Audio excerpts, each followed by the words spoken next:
जिल्ह्यातील 1524 शासकीय कार्यालयांकडे 1,67,00,000 रुपयांचे वीज बिल थकीत. आर्थिक वर्ष संपत आल्यानं थकीत वीज बिल वसुलीसाठी वीज वितरण विभाग ॲक्शन मोडवर आल्याचं पाहायला मिळतंय. वीज बिल वसुलीसाठी मोहीम राबविण्यात येत आहे, ज्यामध्ये विहित मुदतीत वीज बिल न भरल्यास विद्युत पुरवठा खंडित करण्याच्या सूचना देण्यात आल्या आहेत. जिल्ह्यात एकूण सर्व प्रकारचे 5 लाख ग्राहक आहेत. त्यांच्याकडे 118 कोटी रुपये चालू थकबाकी आहे. तर 1524 शासकीय कार्यालयांकडे 1,67,00,000 रुपयांचं वीज बिल थकले, ज्यामध्ये ग्रामीण पाणी पुरवठा आणि आरोग्य विभागाकडे सर्वाधिक वीज बिल थकबाकी असल्याची माहिती महावितरणकडून देण्यात आली आहे. सोबतच तात्काळ थकीत वीज बिल भरून महावितरणला सहकार्य करावं असं आवाहन देखील करण्यात आलंय.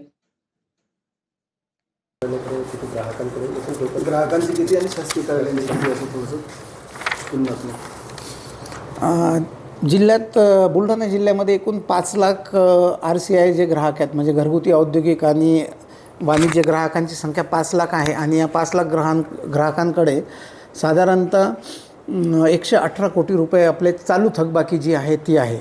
आणि जे त्यामध्ये जे पब्लिक सर्व्हिसेस आहेत, म्हणजे गव्हर्मेंट ऑफिस आहेत, गव्हर्मेंट ऑफिसकडे आपले 1524 कंझ्युमर्स आहेत, त्यांच्याकडे 1,67,00,000 रुपये थकबाकी आहे. जे पाणी पुरवठा आहे, पाणी पुरवठ्याच्या कनेक्शनमध्ये 1487 रुरल कनेक्शन आहेत पाणी पुरवठ्याचे ग्रामीण भागात, आणि त्यांच्याकडे 83 कोटी एवढी थकबाकी आहे. जे शहरी पाणी पुरवठा आहे ते 33 कनेक्शन आहे, आणि 33 कनेक्शनमध्ये 8,81,00,000 रुपये थकबाकी. अशी एकूण जिल्ह्याची 381 कोटी रुपये थकबाकी आहे.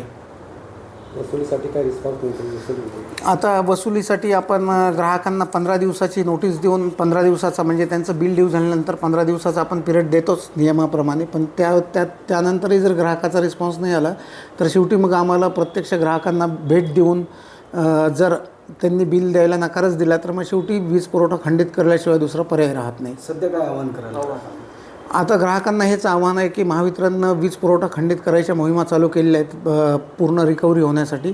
त्यामुळे प्रत्येक ग्राहकाने त्याच्याकडे जी असलेली थकबाकी आहे ती वेळेत भरावी व महावितरण. प्रतिनिधी अक्षय थिगळे, NTV न्यूज मराठी, बुलढाणा.